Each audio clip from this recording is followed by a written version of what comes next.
I understand the political, logistical, and provincial arguments that will be used to dilute the discussion, but the clock is ticking toward a day of reckoning, and we need to make some tough decisions sooner rather than later.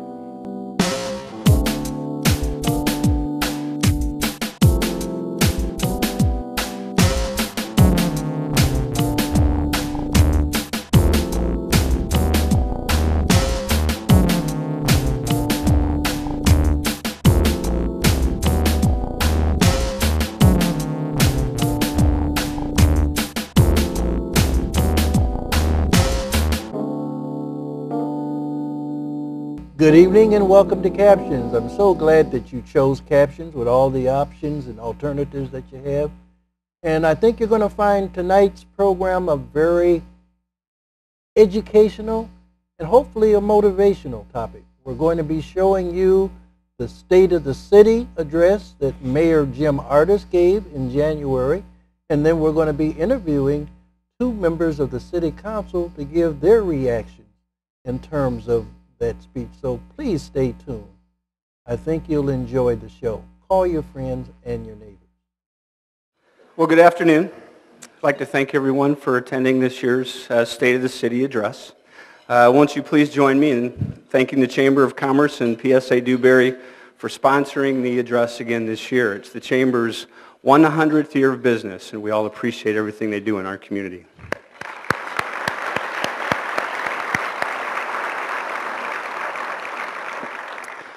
Before I begin the formal address this year, I'd like to acknowledge several groups in the audience today.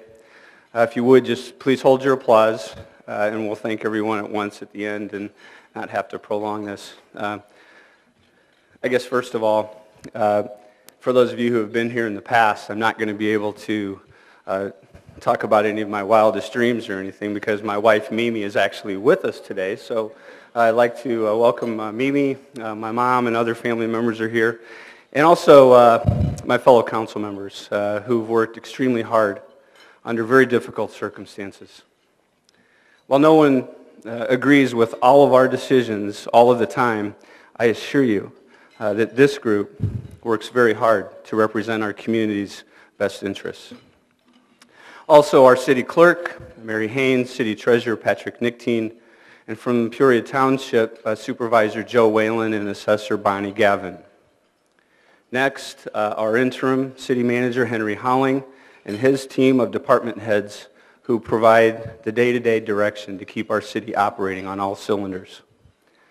There are elected officials from Peoria County, and our relationship continues to grow as we look at ways to share services to our common tax-paying citizens. A special thanks to Board Chairman Tom O'Neill, who's been critical to this developing partnership. I'd also like to recognize all the other local officials from our local school districts and other units of local governments. A special thanks to our local mayors who have worked particularly hard to make our region stronger by working together for the benefit of all. Mayor Menier, Mayor Derflinger, Mayor Dunn, Mayor Mingus, and Mayor Dillon. And special recognition to the most important people in this room, in my opinion, our educators and their CEOs. That includes President Joanne Glasser, Dr. John Irwin, Dr. Sarah Rush, Superintendent Granita Lathan, and all administrators and teachers with the awesome responsibility to provide our children with the best education possible. I'd like to give special recognition to Mr. Bob Darling, who's working very hard on behalf of teachers in District 150, and also to our education liaison, Dr. Bill Collier, for his unequaled and unpaid volunteer work to increase communication between all the units of local government for the benefit of our kids. And finally, I would also like to have everyone take a minute of silence in honor of our close friend George Jacob, who's still recovering from the effects of his motorcycle accident last year.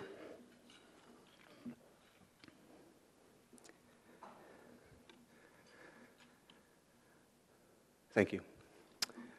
George's wife, his rock, his foundation, and his inspiration and an inspiration to all of us for her courage, strength, and strong faith in God. His wife, Janine, is with us today.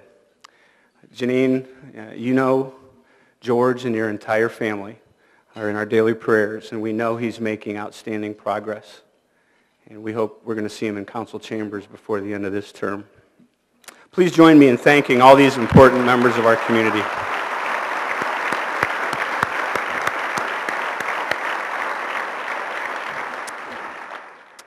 Well, for those of you who have been to this event for several years, I'll let you know this year's address is going to be just a little bit different. I usually spend quite a bit of time reviewing what are typically lengthy lists of accomplishments throughout our city departments over the last year. That list is considerable again this year, but the majority of this address will be my assessment of our city, particularly from a financial standpoint, and the particular challenges that we'll be facing in 2011 and beyond. This is not to underestimate the hard work done throughout our city departments, but to put a strong focus on our finances and challenges associated with them. Here are but a few of the high points of our departmental efforts for 2010.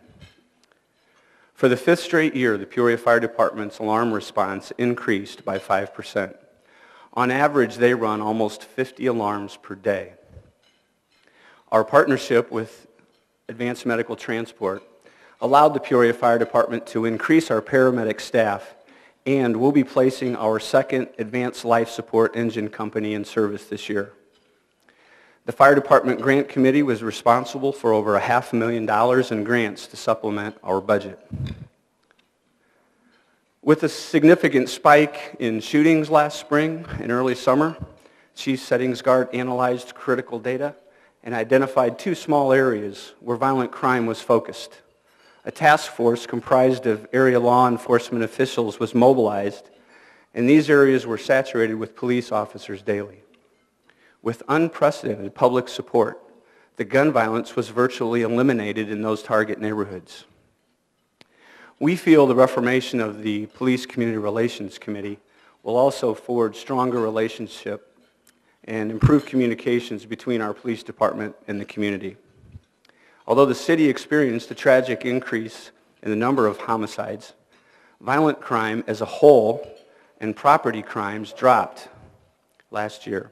Compared to 2009, violent crimes dropped 19% and property crimes decreased 4%. And our overall crime numbers decreased 7%.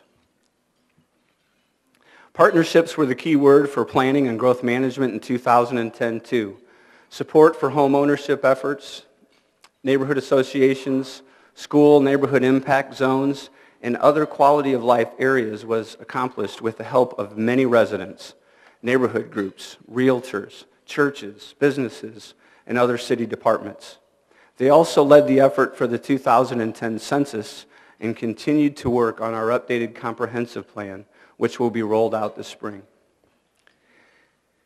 Even with the reduction in our community investment plan, our Public Works Department was very busy.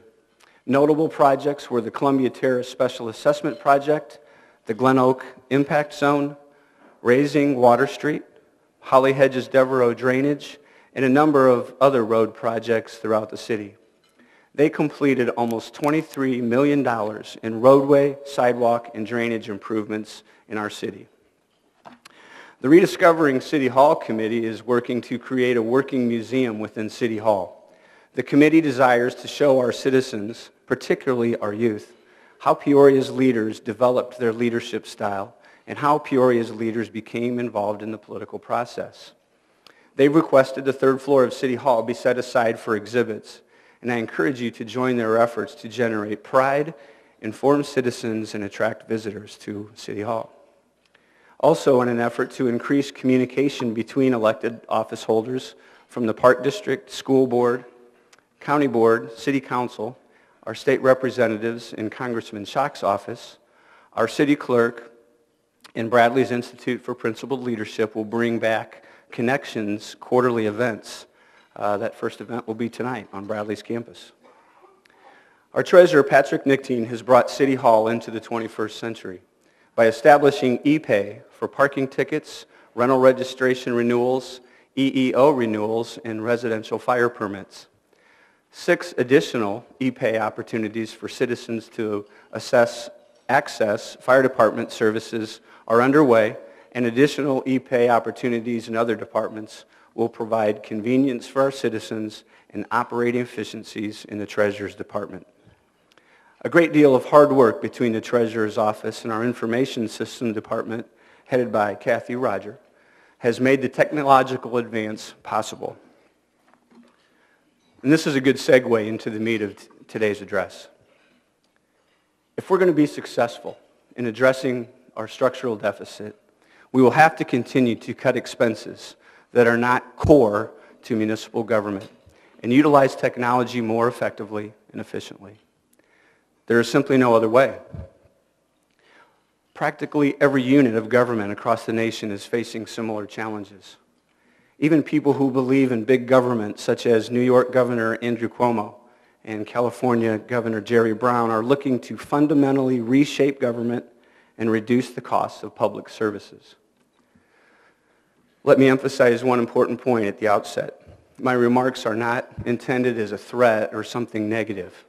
I think our financial challenges offer us a unique opportunity to remake the city government to meet the challenges of the 21st century. The old ways won't do anymore. We need city government to be more creative, nimble, customer-driven, and utilizing the latest in technology to deliver city services. When the financial crisis first began in 2007, like many private and public officials, we assumed it would be like similar economic downturns in the past, and we could ride it out for a year or two by making some cuts. But by year 3, we realized we were in uncharted territory, and the financial and economic problems we face weren't going away anytime soon. Current projections show the national unemployment rate won't be down till 5% until at least 2015. All of these trends impact municipal finances and point to a period of stagnant or minimal increase in revenues. The last 2 years, I've talked about a city organization that was shrinking and will continue to do so. And I'm continuing that message again this year. We've had to do that with city government. Many of you have already done that in your businesses, and you've been forced to do that. And that's cut back your spending and live within your means. You hear a lot of politicians talking about cutting the size of government. In Peoria, we've actually done that. In cutting government, we've had to focus on the largest expense that we face, our personnel. Like many organizations and businesses, personnel costs comprise a major portion of our budget, 80%. With such a large share of our budget devoted to personnel, we simply have to reduce our workforce to perform within the revenues we're receiving. In 2007, the city had 790 full-time employees. In the 2011 budget, we authorized 709. We've decreased our head count by 81 full-time people over those last 5 years, a decrease of more than 10%, and it's not enough. Our operating budget during the same time period has fluctuated from approximately $113 million in 2007 to $125 million in 2009, and back down to $119 million for 2011. Even adding capital and debt back in, our 2011 budget is about $3.4 million less than it was in 2009. Excuse me. You'll ask how our budget could grow while we reduce the number of employees. And the main reason is increased pension and health care costs.